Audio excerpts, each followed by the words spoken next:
Tonight's Jägermeister Cup showdown between the Greenville Triumph and the Charleston Battery is presented by The Ideal Life. Visit theideallife.com today to be connected with a certified coach who will help you manage your stress, find your purpose, and achieve your goals, both personal and professional.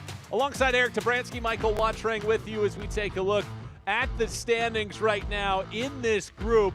Both teams needing points here tonight. Yeah, Michael, both teams stumbled in match one, and with the layout of the tournament and the standings in Group 6, the time is now to get results and pick up all 3 points, not forcing penalties to split one or pick up two. They need 3. In match number 1 for Charleston, they outshot FC Naples 15-10, but Carson Henderlong scored in the 18th minute, and USL Championship's best goal-scoring team didn't score. Yeah, for Charleston, a game defined by missed opportunities and turnovers in the build that created chances for FC Naples.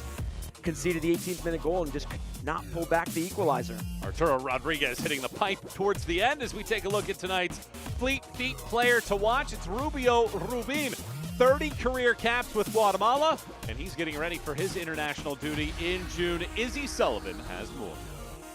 Tonight is Rubio Rubin's final match in Charleston before he heads out on international duty with the Guatemala national team for World Cup qualifiers and the CONCACAF Gold Cup. I caught up with head coach Ben Pierman, and he said that this next month is a key opportunity for other players to step up, especially other pure strikers, while Rubin is out on international duty. He also emphasized how special it is for Rubin to wear his national colors, not just for himself, but for his country and his family. Rubin and Guatemala will play 2 World Cup qualifiers June 6th and 10th before jumping into the Gold Cup the following week. Guatemala will play their first Gold Cup match against Jamaica on June 16th, airing on FS1 and 2DN. Greenville hasn't won a road match all season long, and in their first matchup in this tournament, it was a back-and-forth affair between Tormenta and Greenville. And showcased some big scoring opportunities before conceding the penalty in the 22nd minute. Missed the opportunity to equalize between Tormenta's goals with the missed PK by Evan Lee. These two clubs played in the 2019 US Open Cup. This will be the second all-time meeting, and points are valuable this evening in Group 6 of the Jägermeister Cup. Who comes away with 3 tonight? Greenville and Charleston is next.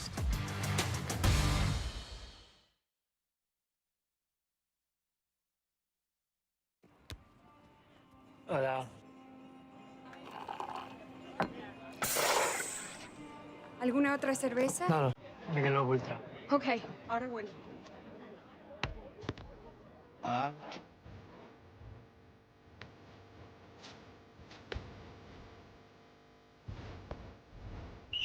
Mr. Messi. Make it look ultra. Cerveza light superior. Dance like nobody's watching. Except when people are watching, like your roommate and the new boyfriend you forgot she was bringing over. Believe in yourself. But know your limits, because right before an interview really isn't the time to try being a hairstylist. Anything is possible. So yes, winning is possible, but so is not winning, which means sometimes the best way to play is to save some possibility for another day. The South Carolina Education Lottery, supporting better players and a better you. Return to the field. Score the winning shot. Beat your personal record. Team up with MUSC Health Sports Medicine for all your sports-related injury care and rehabilitation. MUSC Health is the official sports medicine provider for your favorite local teams. From semi-pro athletes to weekend warriors, our sports medicine team provides state-of-the-art injury prevention, treatment, surgery, and rehabilitation for athletes of all ages. Go where the pros go. Schedule an appointment today.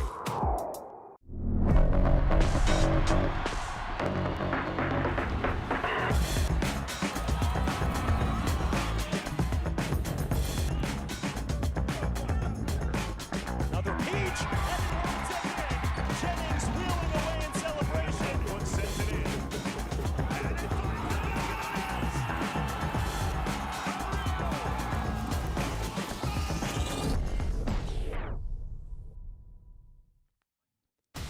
Jägermeister is proud to be the presenting sponsor of the USL Jägermeister Cup.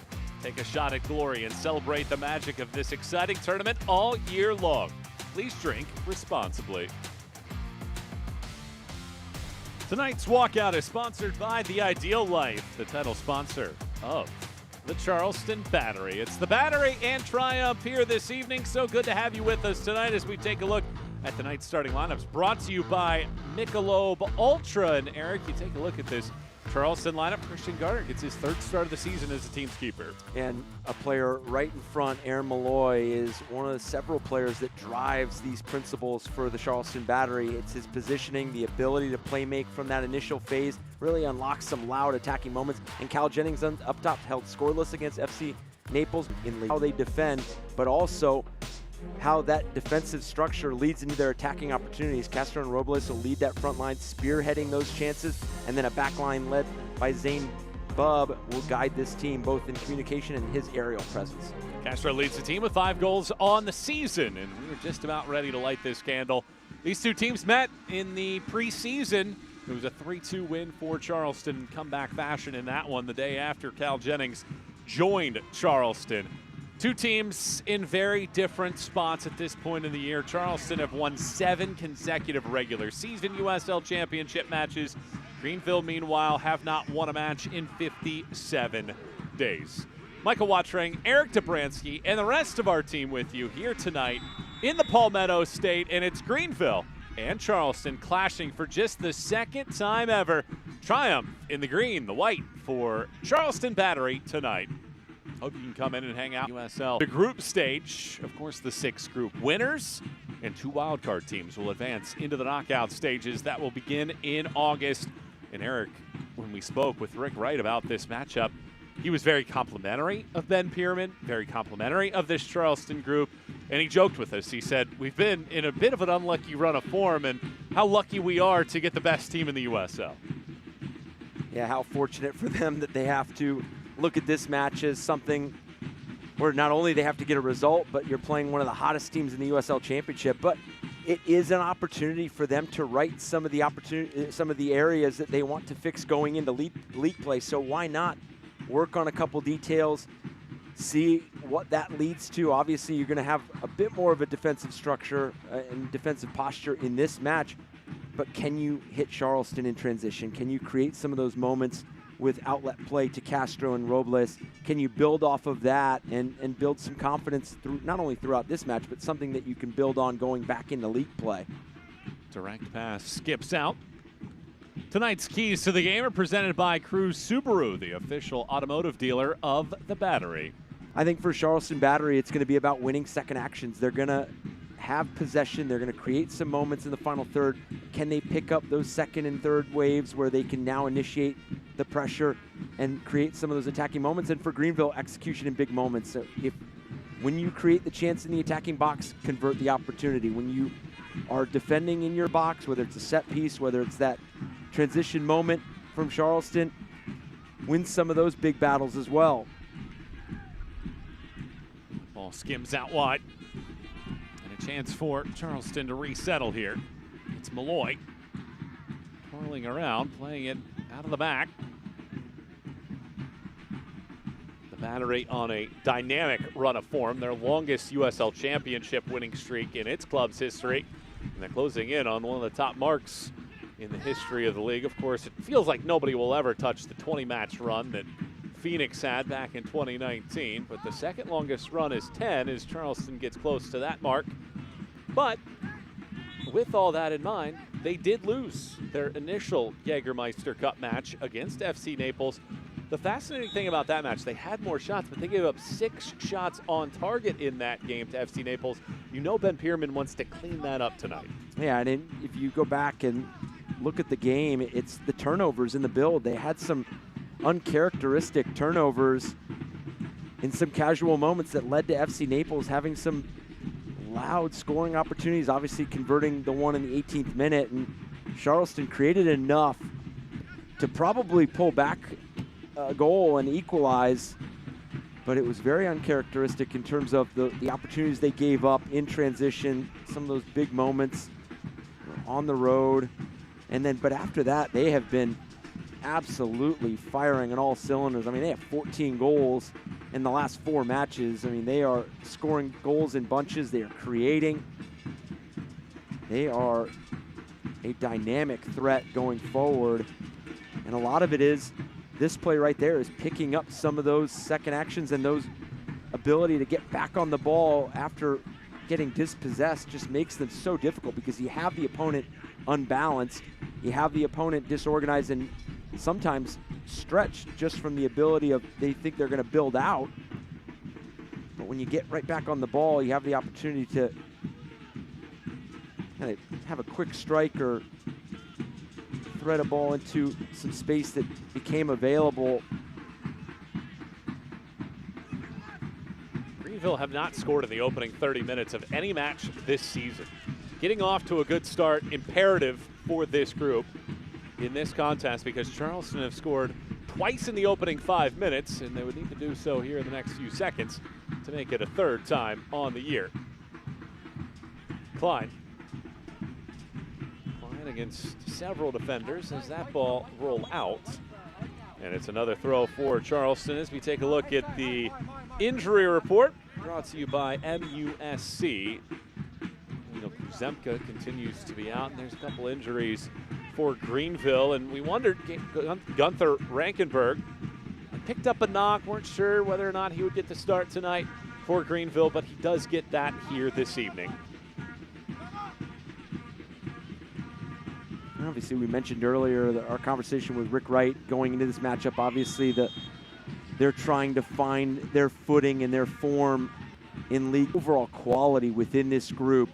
So we see Rick Wright knows that they're going to get it turned around. It's just about when and where, and really focused on the details in both boxes. He just was saying that they're finding different ways to drop results and drop points, and once you start finding those details and winning those moments, you're going to start seeing the results flip, and that's something for Greenville that going into tonight, and you can start looking at some of those phases of play and tweak a thing here or there and build upon it. And you know, as this game wears on, you got to feel like you're going to build confidence, and you already like the liveliness they're playing with right now. Good pressure on the ball. They've been secure so far with playing out. That's what you don't want to create for Charleston Battery, is poor turnover that's just an easy chance to go at goal. These teams met in the U.S. Open Cup back in 2019. It was the second round. Greenville scored the opener in that one in the 29th minute, led all the way until the 79th. Ian Svantesson scored and then had the game winner in the 91st minute of that Open Cup bout. How will this one play out here this evening? That's a good ball. It is Segbers. Segbers puts his laces through. Oh, that's Douglas Martinez, rather. That puts his laces through it, and it's saved by Rankenberg out wide. Huge first save by Rankenberg, because this was destined for the back of the net. That first touch by Douglas Martinez, exactly what you need. Ball right in front of you. You have the pick of whether you go near post, far post, but Rankenberg up to the task. Before the ball even makes contact inside of the 18, we get a foul whistle. Marie Durr is our center referee for this matchup tonight. And that right there was a display of how quickly Charleston Battery can hit opponents. 1-2 passes and they're in. How front-footed they are. Those attacking behaviors are at the forefront of what the Charleston Battery are about. Obviously, defensively, that press is just relentless. But their ability to be progressive and aggressive once they dispossess an opponent is scary.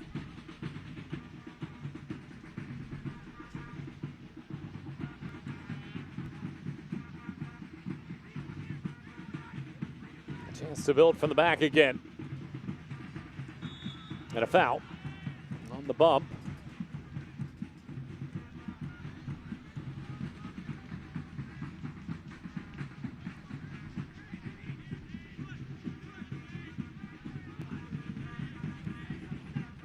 Dos Santos. Klein. Now Hosu. to go back in that direction. It's intercepted. Santos angles that ball. Jennings, Ikaza. In by Leo Castro, and Greenville get its turn to try to build here. A team that is 9th in League One this year with those 10 goals on the year.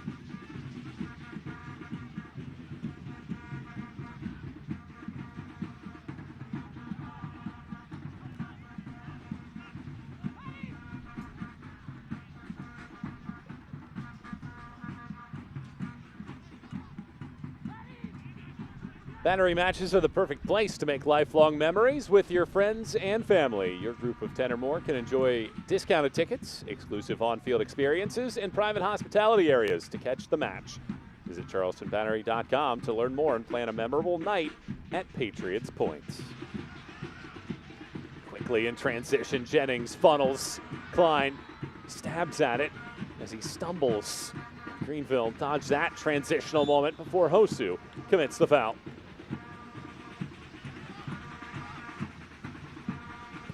Something that is going to continue to present itself tonight and throughout this match, and Greenville is going to have to get a hold of where that first ball pressure is coming from and where it's guiding that next ball, because Charleston Battery are so decisive where they want to go and how they want to get there. Good pressure here.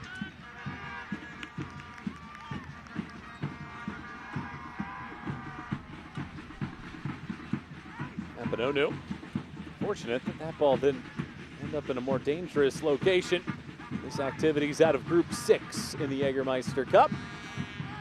Tormenta, who leads the table, travels to Tampa Bay, having beaten Greenville, and FC Naples having beaten Charleston. They travel to Miami, both of those kickoffs tonight at 7:30 on a very busy, active weekend for action in the USL's Jägermeister Cup. All 38 pro teams in this year's rendition. Good touch back out wide. Martinez fires off of the backside on the sideline of Paddock.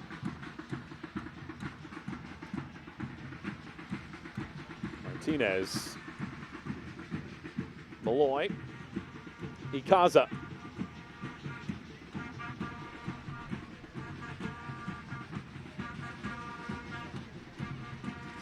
Had his idea of working it along the sideline, and now we'll take the throw.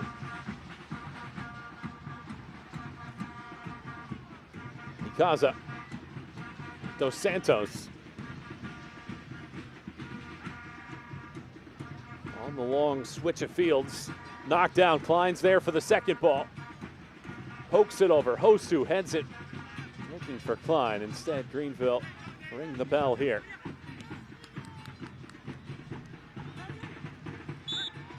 Ikaza is fouled.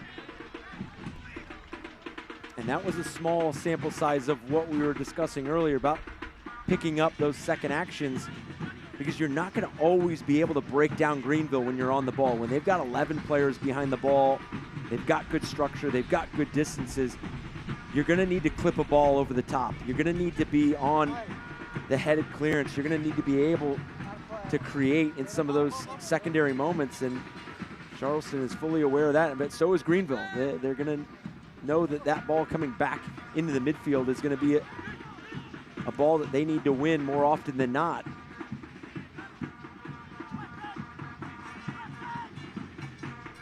Robles chases and forces the errant pass from Christian Gardner, who's making just his third start of the year tonight. Started in a 4-2 win against Hartford on May 3rd, and also started the Open Cup's third round in a 4-0 shutout of Tormenta. Someone who has played for this Greenville Triumph side as well. So, a player that is familiar with this organization. 4 clean sheets last year with the Triumph. After spending 2023 with Pittsburgh.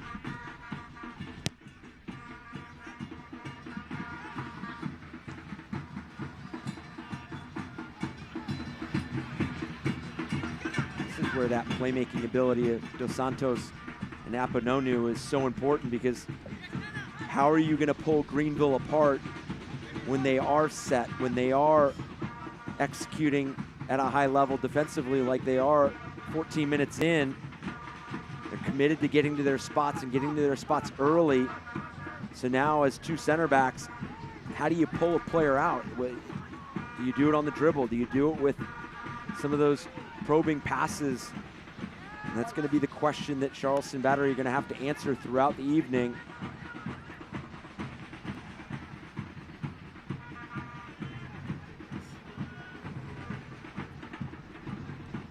Hosu. One thing that we do know about Rick Wright in this match, he said that he feels like he's been in a Six Flags for this season. He's been on a roller coaster. It's been up and down all year long. And one of the things that he does want out of this match is a level of consistency within his group, a steady pace to this game. Don't have the highs get too high, the lows get too low, and try to come out with a good performance and result here tonight on the road against one of the best teams in the USL. And I think through 15 minutes they've done just that, but now it's about a complete performance.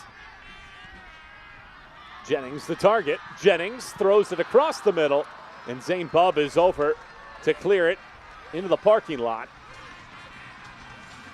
And that's two big plays for Greenville, and that's what you're going to have to do when you're in a competitive match like this. You had the big save by Rankenberg, and now you have the big intervention from Bubb.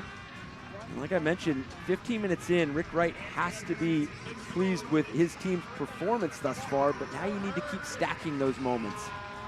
Corner kick brought to you by the Pepper Law Firm, official legal services provider of the Battery. That's another Pepper Law corner as this comes in. Rankenberg gets both paws to it in a heavy amount of traffic. Malloy gets taken out. He draws the foul. Charleston asking for a yellow card here on the two-time first-team All-League One selection, Tyler Polak.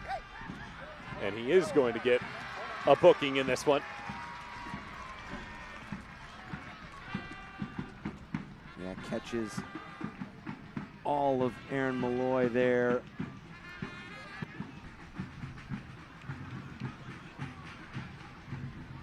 Of course, yellow cards in the Jägermeister Cup not impact the regular season, but will impact matches as we go through this.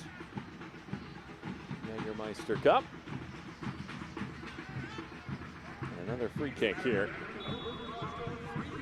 With garage doors, free kick as this ball's unleashed into the box. Rankenberg punches rather than catch. Leads to a good opportunity though.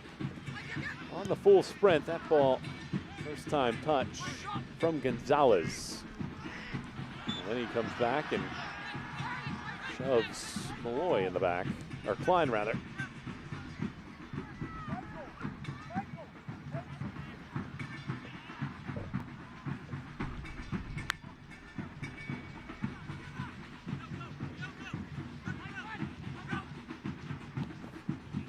Hosu slides this ball forward. Cal Jennings gallops past Bubb. Jennings tight ropes the chalk. Surveys. Slams on the brakes. Jennings once more hooks this ball in. It gets headed away. Martinez flares out wide here. Segbers slaloms through defenders. Pokes it over for Klein. It gets taken away. He got through three men. And then commits the foul with a slide tackle.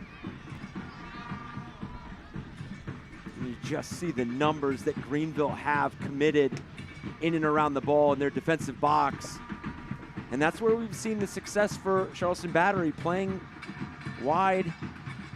We've seen Douglas Martinez on the ball. We've seen Segbers on the ball out there wide. So Hosu Landry.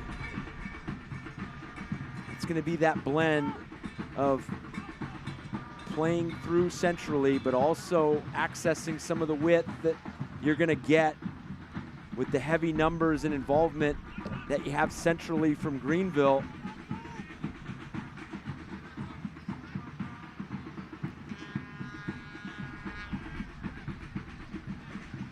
20th minute, no score. Only one shot so far, and that was from the Battery's Douglas Martinez in the 7th minute. Play out of Group 6 of the Jägermeister Cup. Two teams without points so far, so they sit at the bottom of the table through game 1. Sedber's chases. Martinez gets there first and settles for a throw. And a matchup that you have to imagine that Douglas Martinez is going to be aggressive with Pollock picking up that yellow card just a few moments ago. And you can get him isolated 1 versus 1, get Greenville stretched, and not put him in a position to make a tackle or make a play. Going back to these two teams not having points in the Jägermeister Cup, it's going to become fascinating, the elements that come into play, because obviously you think result first, but these two teams dropping their first matches, how do you find a way to advance out of this group when you don't play every? You got to get the result, you got to pick up the 3 points, but now you want to be the team that scores the most goals, because that being a product of advancing as well, being one of those 2 wild card teams. If you don't win the group, you do need some results to fall in your favor when you do drop that opening match. You need some games to go your way, but again, you need to take care of what's in front of you. But if you're at an advantage of 1-0, how much do you continue to press for that second one? If you are at a 2-0 advantage, where do those moments come into play when you are trying to not only pick up points, but start to gain some traction with the goals scored category that come into play in this tournament? First tiebreaker head-to-head. Second one, total wins. The third one is goals for, so it's not goal differential, it's how many goals you score. So you could, in essence, win all 3, 1-0. But if another team wins all 3, that maybe you didn't play during the group stage like you're talking about, but they score 4+ goals, that's the team that's going through. So you're right, there is an element as you go through the Jägermeister Cup where you have to balance something that you really don't have to think a lot about at any other point in time during your year.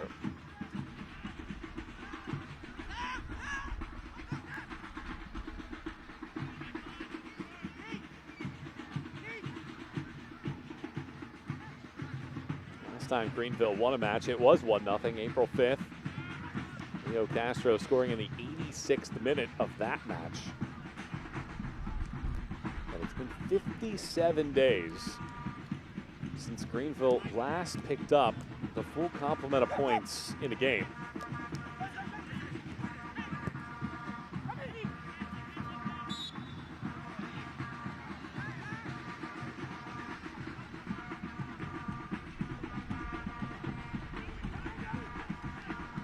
Ikaza, Hosu. Charleston be able to find a solution to this defensive work from the Triumph so far. Hosu, blast, it takes a ricochet. Looked like Rankenberg had that one covered, but it just does splash down on top of the cage. Yeah, and for Greenville, another successful defensive sequence, limiting Charleston to some opportunities from distance. Obviously now you have to deal with this corner kick. Still. Aaron Malloy measures. Slingshots. Cleared. The play happening a lot on this end of the pitch so far. And there was an injury off of that corner kick, so play stops.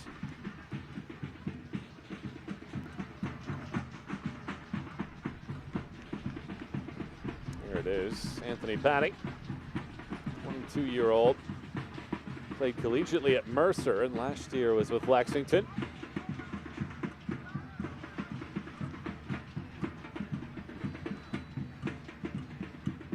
He has a hard fall there, right in the middle of that group. He'll have to step off. Oh, that was Zane Bubb actually. I thought it was Anthony Patty, it was Bubb. Oh man, they took the wrong end of that.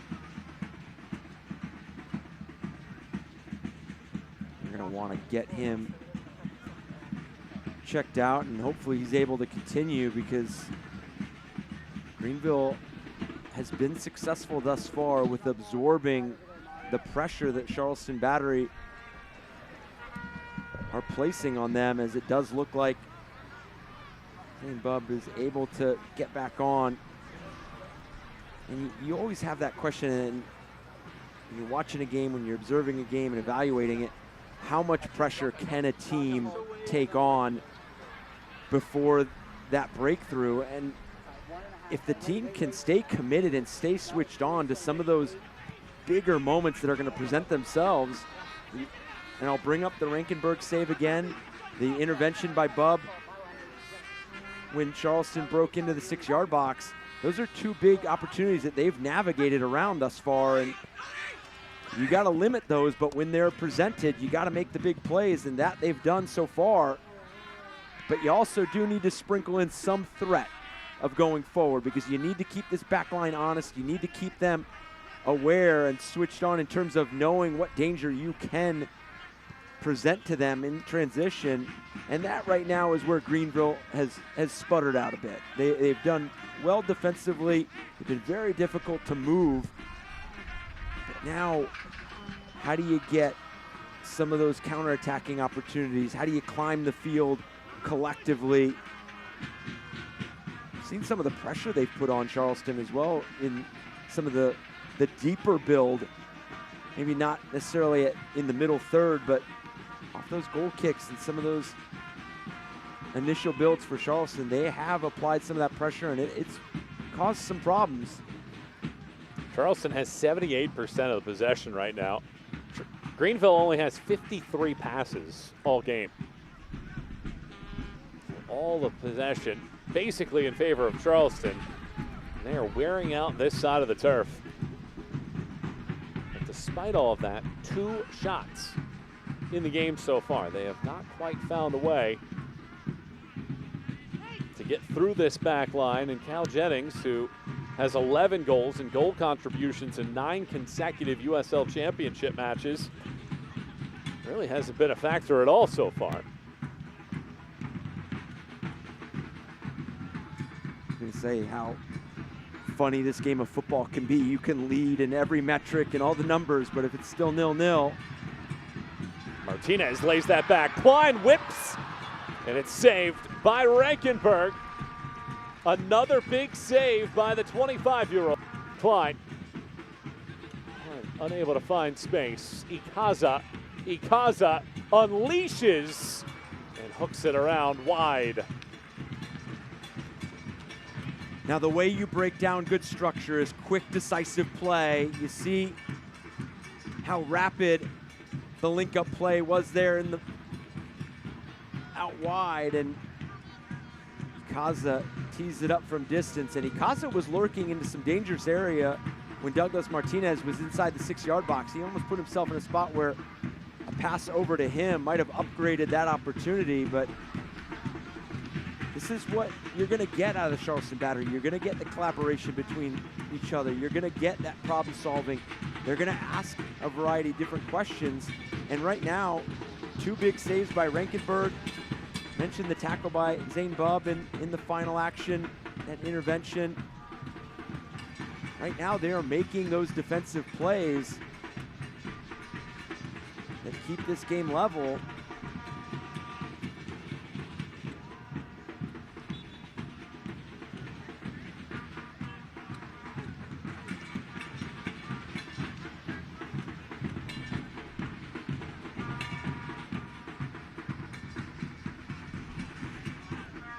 To the point you were making earlier, what Rick Wright was discussing with us, where he wants to see his team evolve. He also put it as he wanted to see it in 45-minute increments. Do it for the first 45, then worry about the second 45. Don't think of it as a total 90 minutes in its totality, and then you overwhelm yourself and break it down to moments. Win those moments, win your individual matchups, when you're called upon.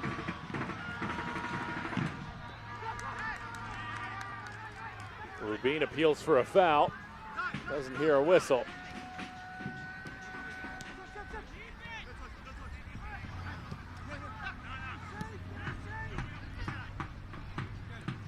Rick Wright was happy with the team's attacking performance to this point. Feels like they're skillful with the ball, good in the attacking half of the field. Biggest concern, they're defending. Little moments where just somebody has turned themselves off in critical moments, and you look at that on Sunday at Texoma, it was 0-0. They gave up the game winner in the 96th minute. The game was just about over. It was a point. It was a draw. Instead, it turned into a loss in that one, and that has just been a summarization of the season to date. Rick Wright had mentioned he had talked to his coach, legendary coach Ralph Lundy, who's honored at halftime tonight. And when they were speaking, he was saying Coach Lundy mentioned he didn't realize you could drop results in the variety of ways that Greenville is doing so this season.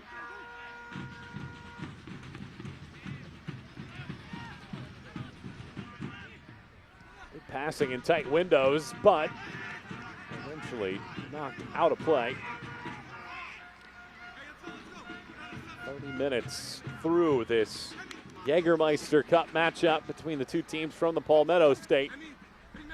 And we are scoreless so far. Charleston, the best team in the USL Championship, winners of 7 straight in the regular season,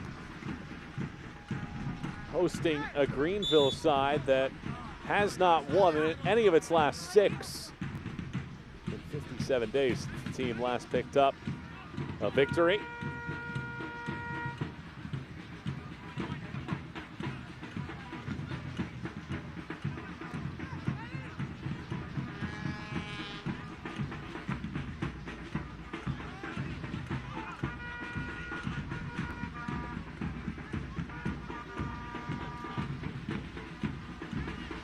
Greenville, haven't seen that often. It goes out, and it's a Charleston throw. The Battery are back in action here at Patriots Point on June 21st as they take on Phoenix Rising. Tickets for that match are now on sale via SeatGeek, the official ticket provider of the Battery. Get your tickets now.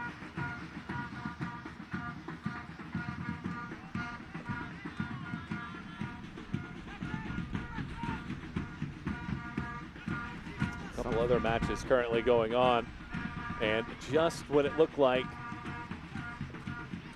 Detroit City were potentially going to be able to make a comeback, there's about 20 minutes left as that ball's knocked away. Gardner is there.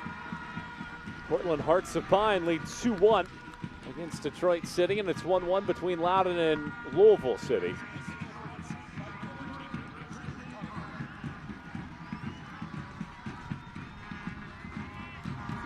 Best goal scoring chance on that last pass.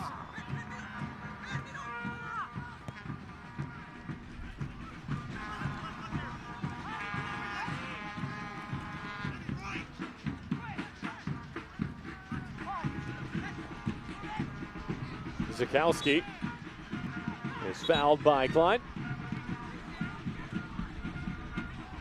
It'll be interesting to see how that Loudoun Lou City game finishes up. They're facing off for the 4th time already this season. Twice in the regular season, once in Open Cup, and now we talk about 2 teams that know each other.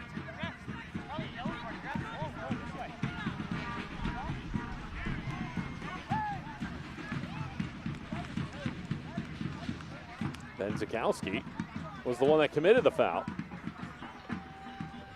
So it's a free kick for the Battery.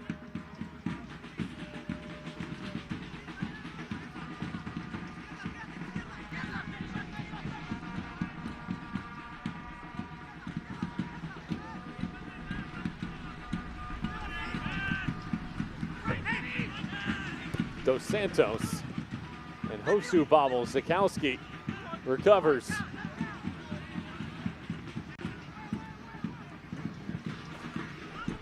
Reichenberg, who's made 2 critical saves so far.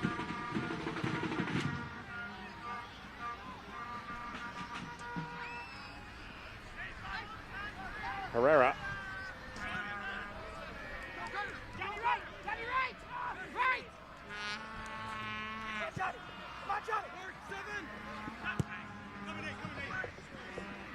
Another direct pass. Castro wins the header.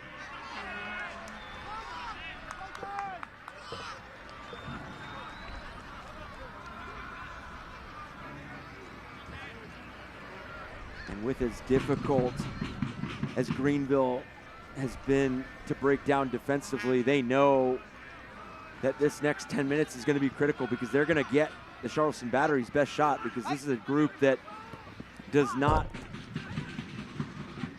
concede to not creating and problem solving in the final third. They will continue to evolve and build into this game and find some quality looks. You see they've switched Segbers and Landry, obviously seeing some matchups that they want to expose or make themselves aware of. Ajaqua.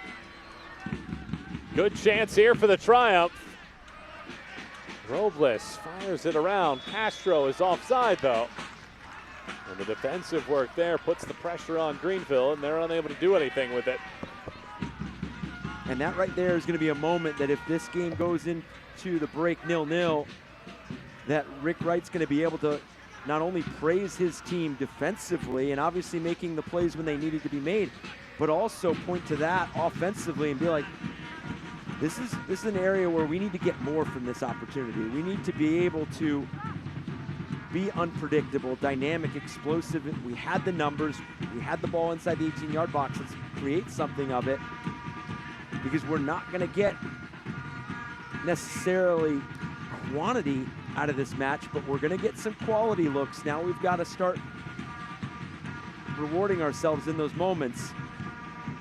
Klein's pass, too long for Rubin.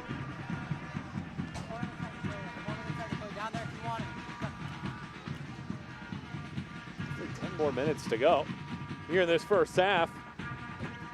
On the Charleston side that have been scorching hot in goal scoring. 25 for the year through the first 10. Have been held scoreless in the first half.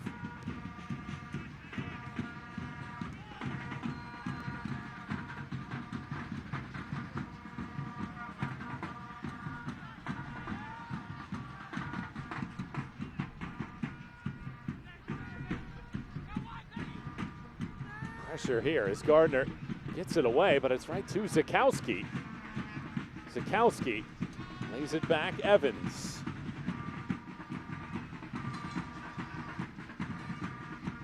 Right through the middle. This ball is headed high into the air. And two defenders there, an opportunity perhaps for Martinez. Martinez trots towards the 18, fires one across. Doesn't make it past the first Greenville defender. Gonzalez ropes the sideline, takes a tumble. And now a foul whistled on the Triumph again.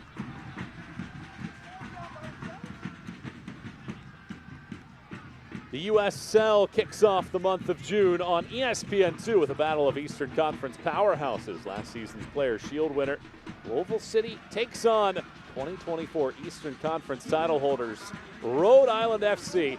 That's on Wednesday, June 11, 8 p.m. Eastern on ESPN2.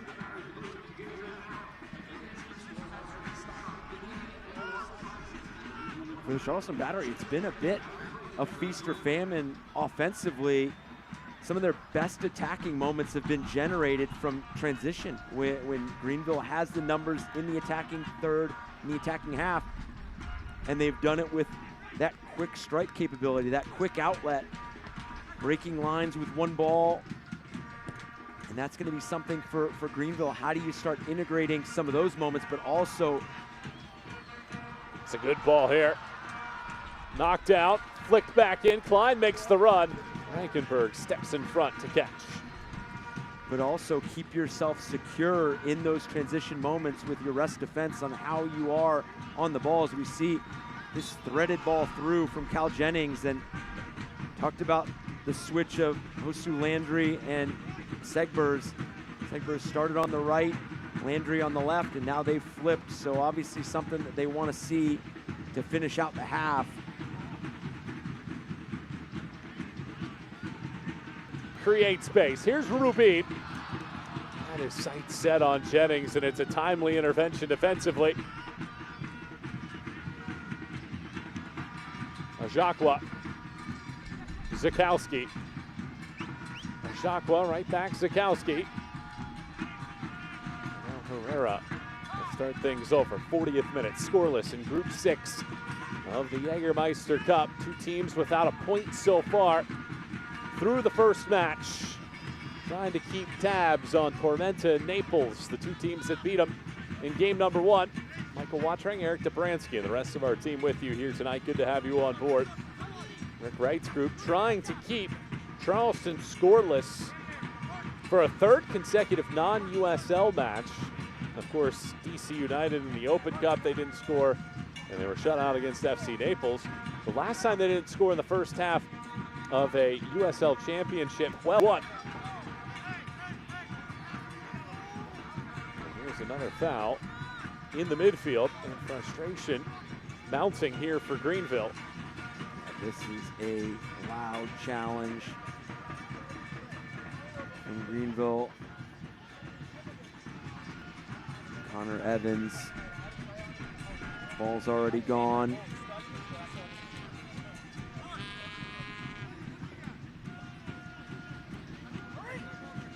Injury stoppage brought to you by MUSC Sports Medicine.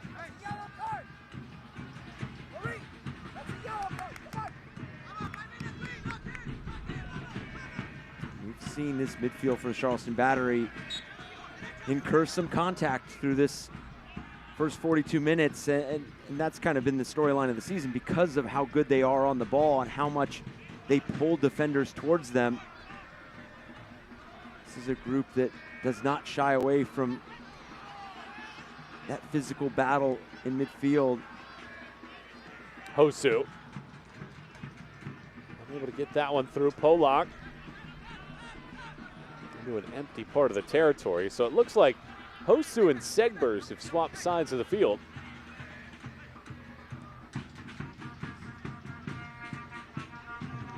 Yeah, we saw a few moments ago with that threaded ball in from Cal Jennings.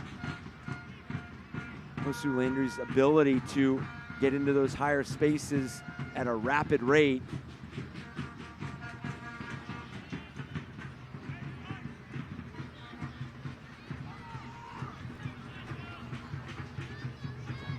Will the Battery have a goal in the final couple minutes of half one? Ikaza. Segbers. Punches it through. Klein's pass. Unable to get past Ajacqua. Back to Klein, and yet again, it's Ajacqua, the 24-year-old from London, stepping in the way. Shots are still just 2-1 Charleston.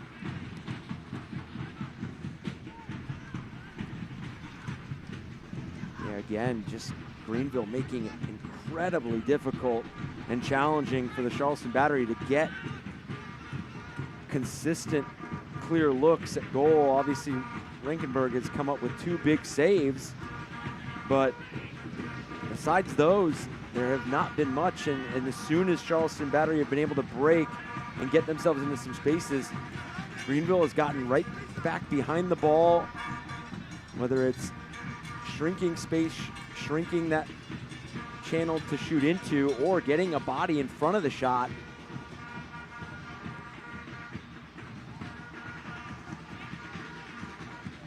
Greenville have given up 13 first half goals this season, but pitching a shutout so far. And here's the break. Zakowski is open. Zakowski flies this one right past Gardner. After defending for so long in this match, Ben Zakowski capitalizes on a big moment. Greenville have the edge in the Jaeger Cup just before halftime.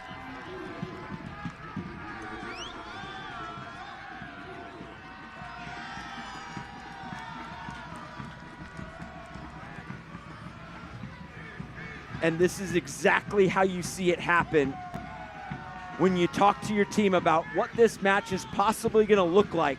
The pressure that you're going to have to absorb, the defensive plays that you're going to have to make, but also highlighting some of the opportunities that you're going to have and you're going to have to convert. What an outlet pass by Greenville. It opens up the space, but I can't speak enough about that first touch by Zakowski. It just sets him up perfectly to tuck away that second touch and put this team up 1-0 and just provide a shock through Charleston Battery right now, who have seen so much of the play. 2 minutes of stoppage time brought to you by Gildan. And how about Ben Zakowski, a great goal scorer at Monmouth, 12 as a senior. He scored twice in League One's regular season, and now he gets things rolling for Greenville to take the advantage. In transition, the assist goes to Michael Gonzalez, and the triumph, despite holding before that less than 30% of the possession, despite having very few threatening moments in this game, they have the goal, and they are prepared to head in the locker room leading 1-0. And that ball in for Michael Gonzalez was absolute class, and followed up with the crafty finish from Zakowski. I mean, what a goal from Greenville, rewarding all of that defensive work that they've put themselves through, and they knew that they were going to have to go through in this first half.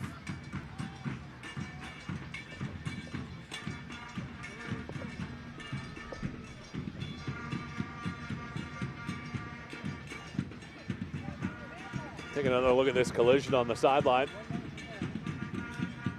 with the sponsors over there, Anthony Patty. Stoppage brought to you by MUSC Sports Medicine. How about Charleston trailing by a goal, 25 goals in the Charleston USL regular season play, but they've played 3 halves of Jägermeister Cup action against League One teams, and they are trail 1-0 for a second straight match. Who could have seen this coming?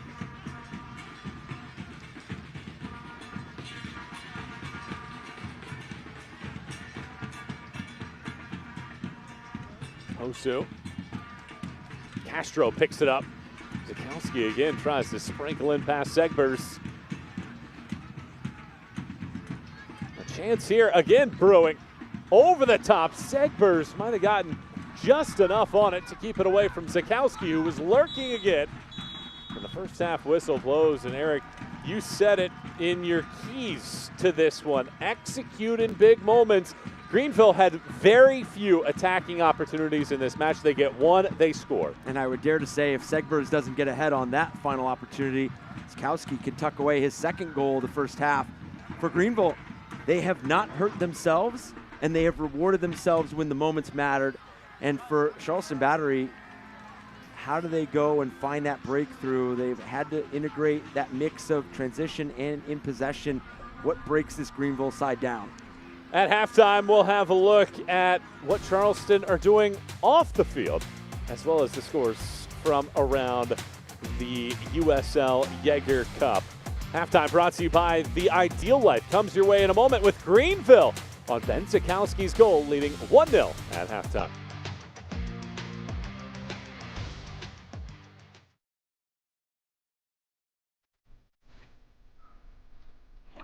Charleston is located in the low country of South Carolina. The history here, it runs deep, and can't imagine being anyplace else.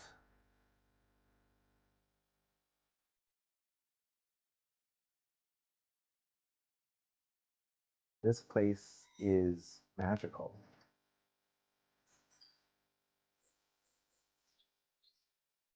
NRDNASC is a genomic screening research program. If we can identify a specific genetic factor that's involved, we can intensify the screening with an effort to prevent cancer and heart disease. The NRDNA project is really a unique opportunity for individuals across the state to participate in genetic testing. That's another way to help provide data and research so we can learn more about the underlying causes of certain health conditions. Declare your purpose at Charleston Southern University, offering a wide range of undergraduate degree programs, including majors like aeronautics, engineering, business, and education. CSU is committed to providing you with a biblical worldview and a cutting-edge education. The campus experience includes Division I athletics, small class sizes, intramural sports, and more, all at the only Christian university in the low country of South Carolina. Join the Buccaneer family and apply today at charlestonsouthern.edu. When things heat up, you don't just want a cold one. You want the coldest one. The cold lagered, cold filtered, cold packaged one. Mountain Cold Refreshment. Coors Light. Choose chill.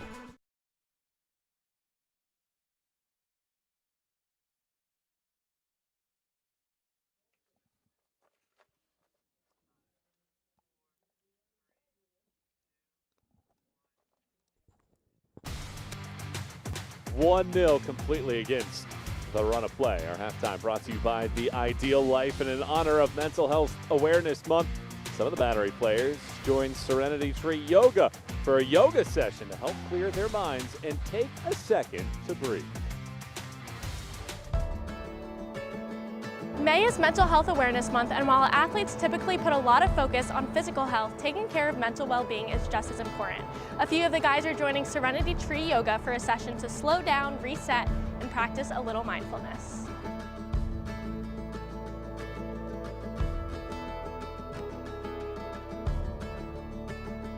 I have done YouTube yoga, but I had never done an official class. It is my first time. Shane was a very calm presence and guiding us very well through our positions. It helps really calm the mind a little bit and calm the body down as well, and to get ready for Saturday especially. What does mental health mean to you as an athlete? I think as an athlete it means a lot.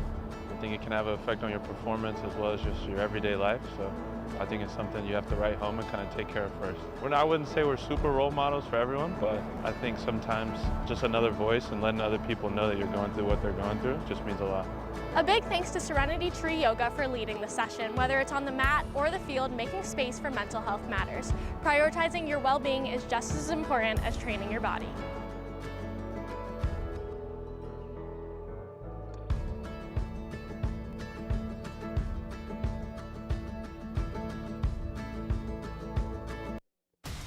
Greenville has the edge at the break. It's 1-0. Greenville out in front of Charleston in Group 6 of the 2025 USL Jägermeister Cup.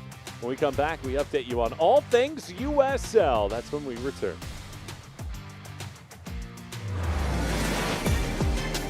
What a start to the season at Louisville City League! Joe Brito! Oh, it's magnificent! What a finish!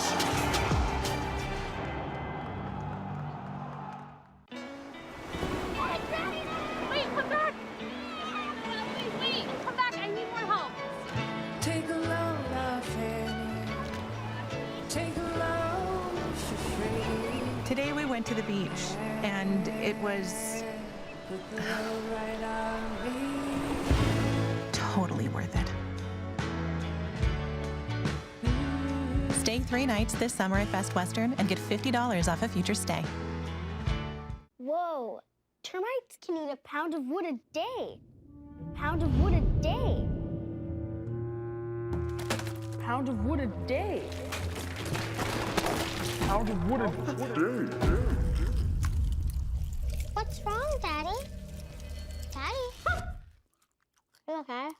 Keep termites out of your home and your head with our premium guarantee that covers up to $250,000 in new termite damage. Before panic shows up, Terminix it.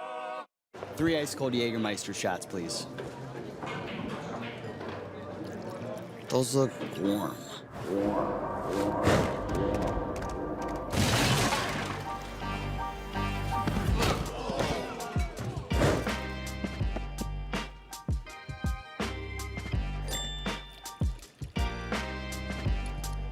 Serve it cold or don't serve it at all. Jägermeister. Damn, that's cold.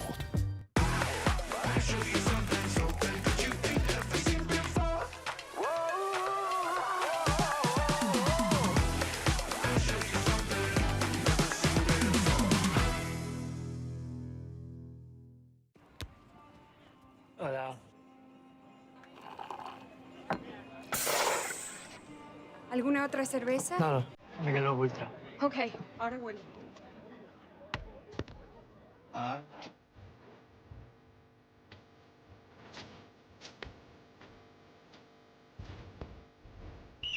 Mr. Messi. Make it look ultra. Cerveza light superior.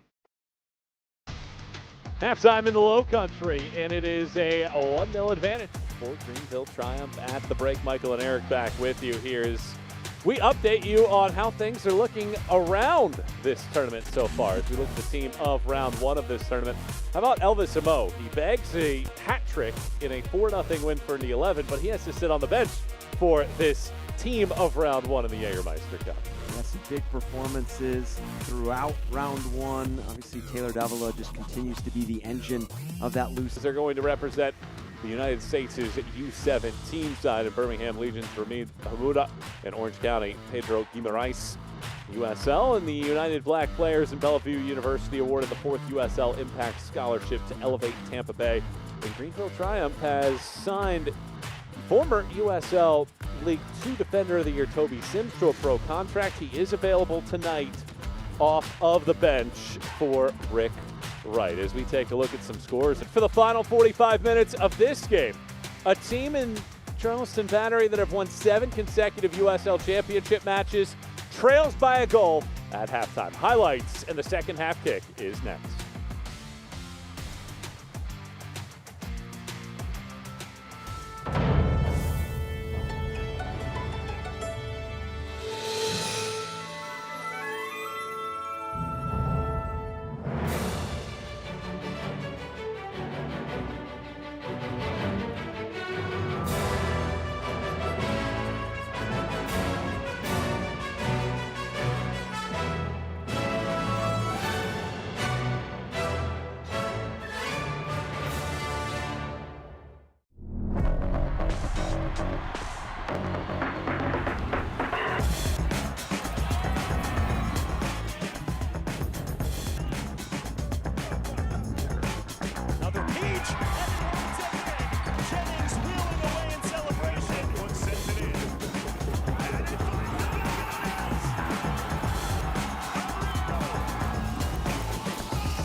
Return to the field.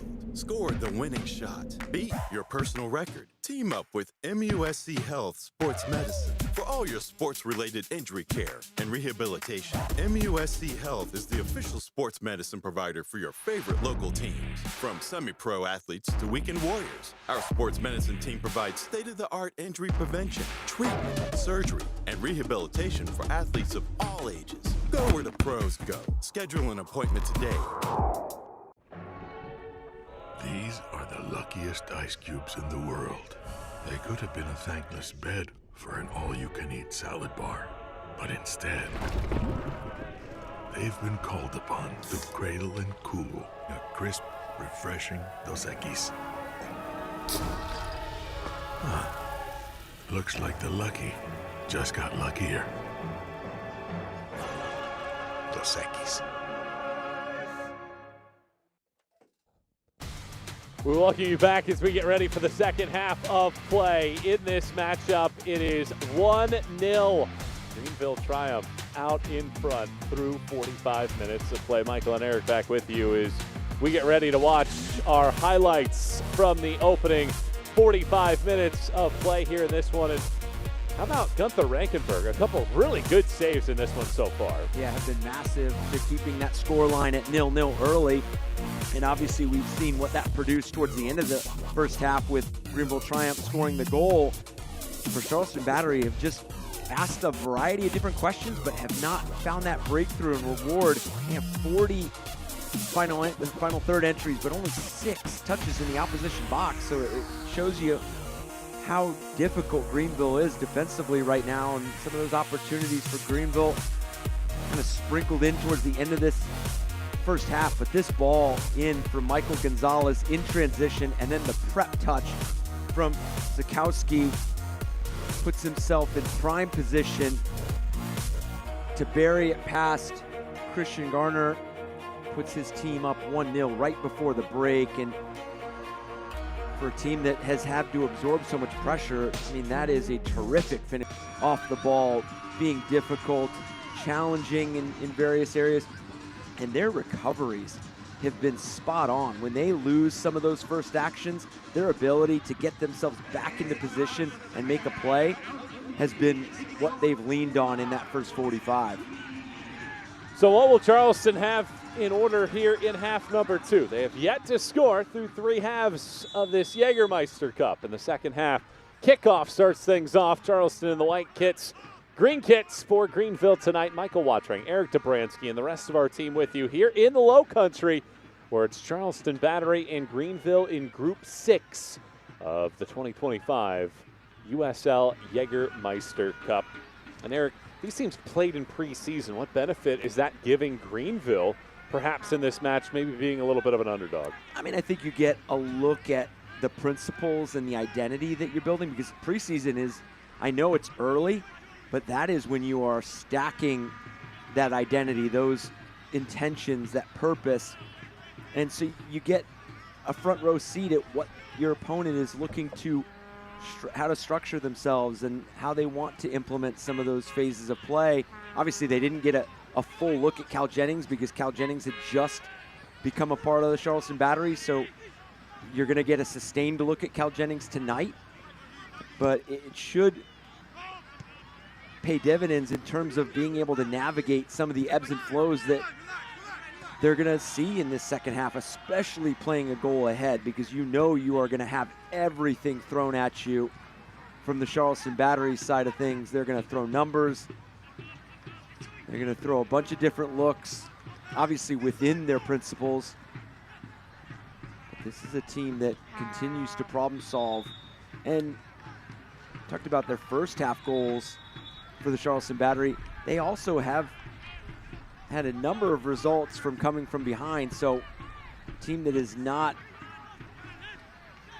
completely out of matches when they concede first. And a couple changes at halftime. 3 in total.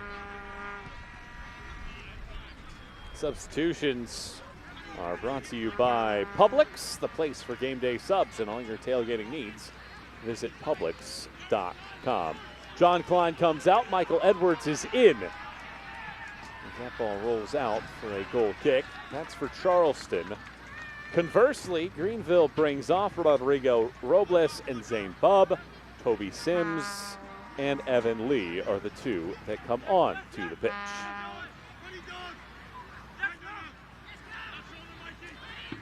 I thought Zane Bubb had a terrific first 45, and I know when we talked to Rick Wright that he knew that he was going to have to find that balance between minutes for Zane Bubb that was just coming back and starting to get himself into game form. And Toby Sims, somebody that they just signed that they are very excited about and knows that he will bring something different to this group,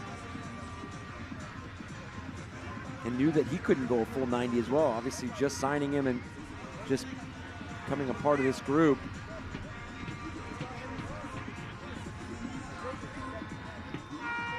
Leo Castro got elbowed in the back of the head, so he's going to have to come off here for just a moment.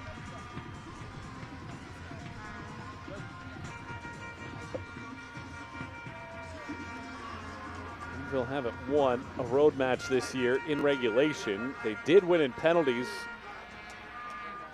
And after 0-0 against Asheville City in the U.S. Open Cup. The last win last October at Spokane. They have the 1-goal advantage here out of Group 6. A quick throw comes in. Rubin throws it across the middle. Enough defending there to ensure that there's no chance for the Battery. Castro back on the field for Greenville. And how do you pull upsets against teams of higher levels? You get some good goalkeeping so far from Gunther Rankenberg. Convert on your goal-scoring chance. And you hold on to the ball just long enough to keep the opponent away from your defensive net.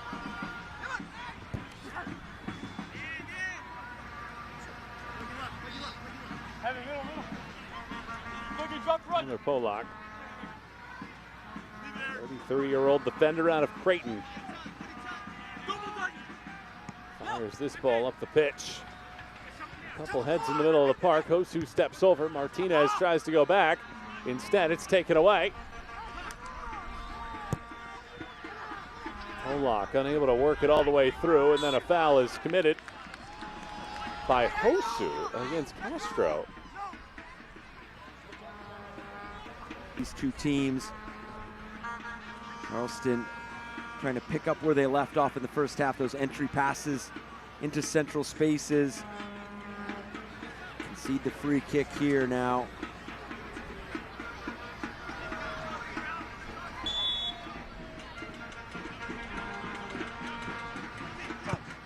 Here goes this ball from Evans all the way to the back post. Gardner is there to bring it out of the sky.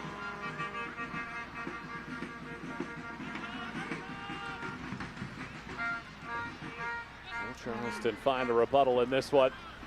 In their first matchup against FC Naples, also gave a first half goal. Never found the equalizer. Here goes Jennings though.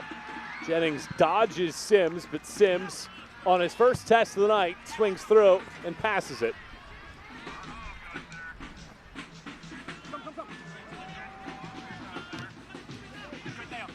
The Battery's brand new 2025 kit is on sale in stadium now. It will be available online tomorrow, courtesy of Hummel, the club's official jersey provider. Check out the full line of new Battery gear, including customizable 2025 kits, by visiting shop.charlestonbattery.com.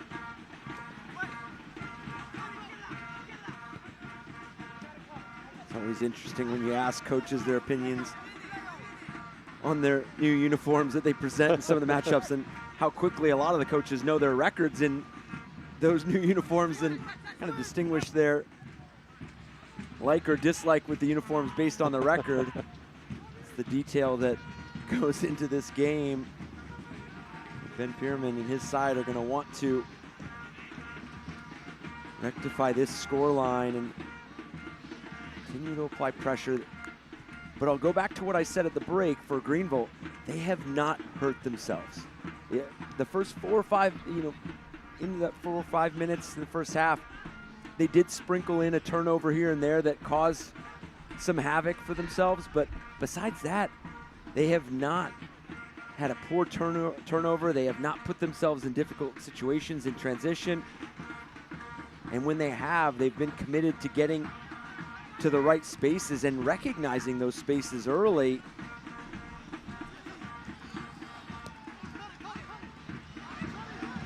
Good run here, Ajakwa. Gonzalez has the assist in the game, loses control. Martinez flips it right over for Rubin. Hanging ball ends up with Gonzalez. Herrera. It's a throw.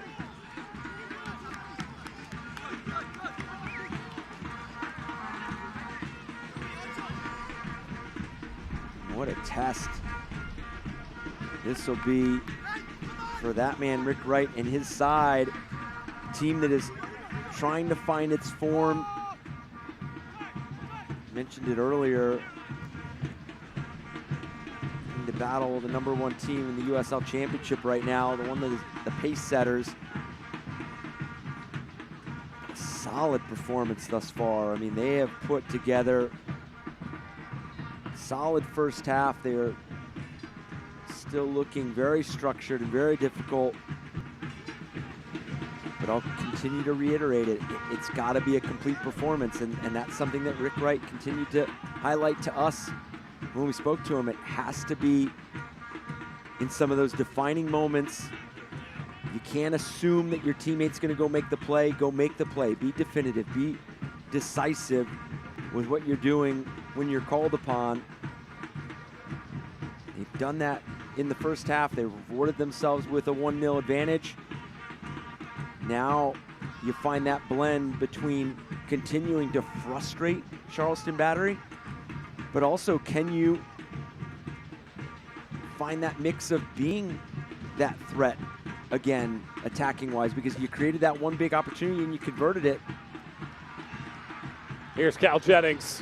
Jennings gallops. Jennings holds on to the ball. Patty comes over, knocks it back. Rubin rifles off of the defender's backside, and it gets swept away. A chance that Rubin normally finishes. Hosu, Rubin, Segbers. Martinez crosses right towards the face of frame. Rankenberg pops over the top. And just superb play from both sides. I mean, what a ball played in. You get Cal Jennings on the ball. That's always a scary sight. But Greenville meeting it with such big play behaviors defensively. Their ability not only to slow this ball down, but to get in the way. Rubio Rubin's opportunity. That man was heavily involved.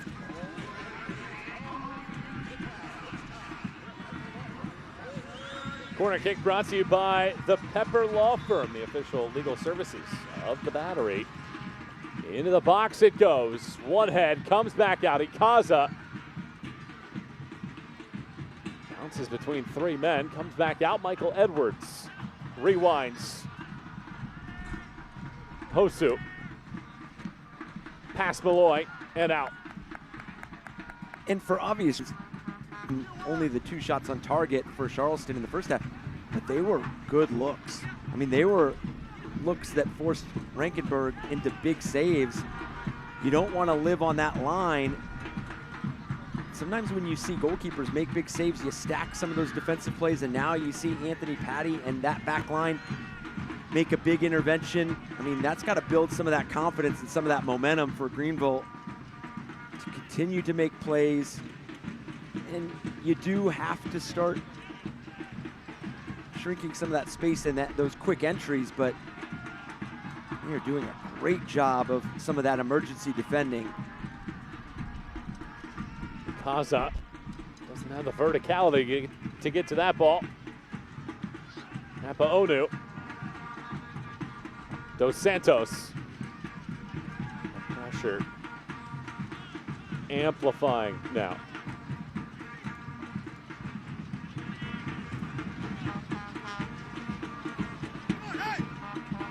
Martinez runs into Polak, who commits the foul. And a free kick coming for the Battery. Will they go fast? Yes, they will. Malloy. Here's Tosu. Funnels it through the middle. This pass brilliantly played. Jennings is offside. He finally slithers past the back line, but well-timed communication by the Triumph nullifies what would have been an equalizer.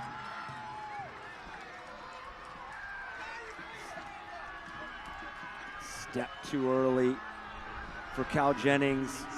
But this is what you want to see if you're the Charleston Battery, getting faced up, the ability to play. Tight passes into those channels, but collecting. Michael Gonzalez coming off. He had the assist. Zakowski's goal.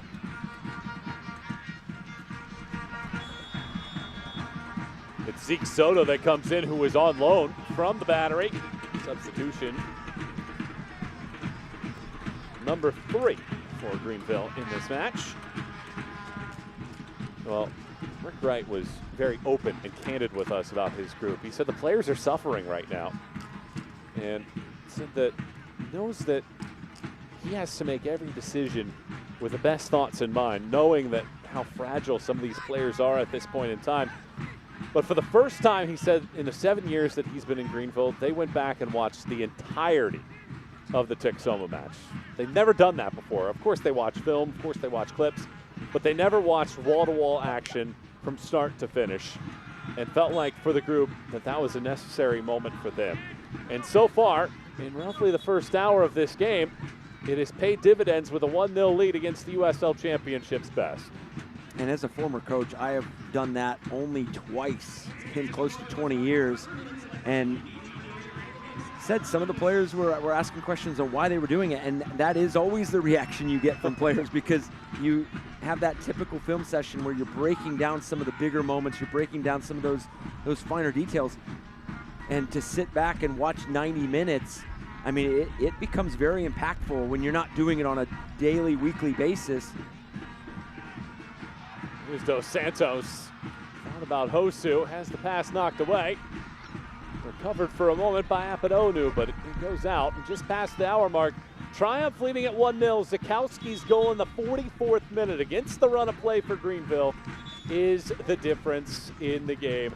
Group 6 action here in the USL Jägermeister Cup. Match 2 of 4 of the group stage. Michael Watchring and Eric Dobransky, great to have you with us tonight. Another knock here and another stoppage.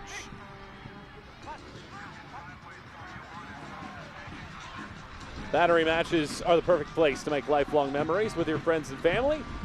Your group of 10 or more can enjoy discounted tickets, exclusive on-field experiences, and private hospitality areas to catch the match. Visit charlestonbattery.com to learn more and plan a memorable night at Patriots Point.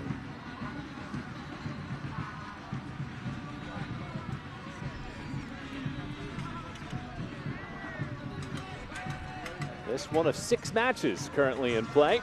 Loudoun and Lou City still 1-1, scoreless in 3 of the 4 others, with the exception of Chattanooga leading Ford Madison 1-0 in the 18th minute. Injury stoppage here brought to you by MUSC Sports Medicine. Anthony Patty is the man that is hurt. We saw him down in the first half as well, collided with the sponsor billboards after making a tackle, and he has covered some ground tonight. We see some changes for Charleston.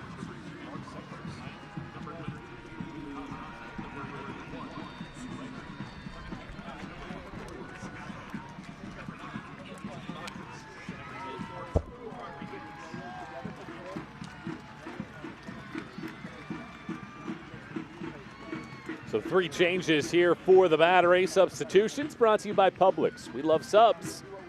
A place to get your favorite pub sub, and all your tailgating needs is at Publix.com. So it's going to be Arturo Rodriguez, MD Myers, and Chris Allen are the trio that are all coming in. And DJ Benton replaces Patty in the 11 for Greenville. Let's see how this affects the Greenville Triumph. Now they're playing with 2 different center backs than what they started this game with. Brought off Zane Bubb at the break. Insert Toby Sims, and then Anthony Patty requiring a sub. Now with DJ Benton coming on.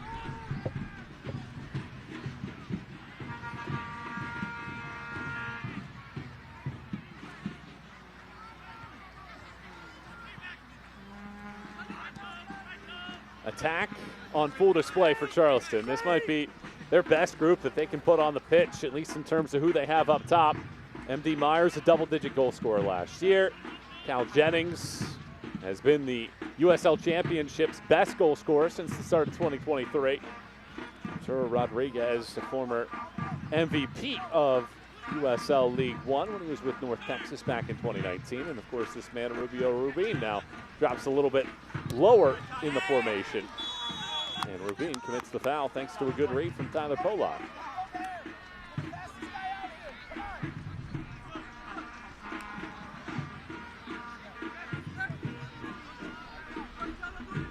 Zach Ryan has just scored in the 59th minute to put Loudoun out in front of Lou City. That's 2-1 in that contest between 2 of the top teams in that group.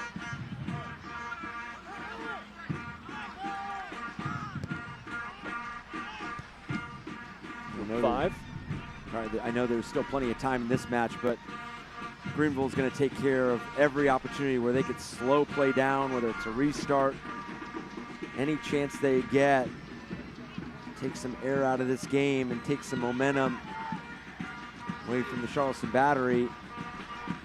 They have just hounded Cal Jennings. That was a good ball. Myers has to go wide. He was onside. Waits for the overlap. Now crosses. Late arriving run from Jennings. Skims off the top of his hair and ends up out. And it starts with attention that surrounds Cal Jennings at midfield.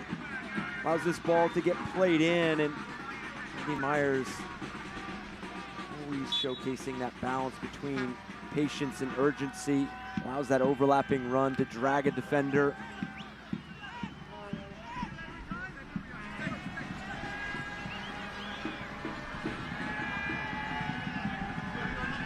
Gunther Rankenberg getting the start tonight. Frank was open, said that they want him to win the Golden Glove. Kind of want to put him in the shop window, hoping that he can advance his playing career. And so far, he has been the better of the two keepers tonight with 3 saves in the game.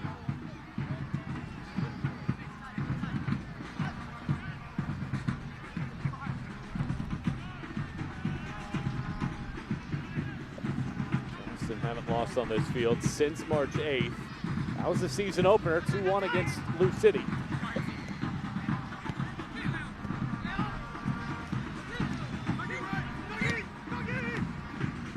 They've scored 4 goals in each of their last 3 home matches. So if you're Greenville right now, regardless of the scoreline, regardless of where you would be at this point in the match, if you would have told Rick Wright that they'd be pitching a shutout in the 67th minute, he would have given you a standing ovation for the performance that his team has put in, and certainly they have earned it so far tonight. Yeah, sign me up. This is the performance that you were looking for and the response that you were looking for.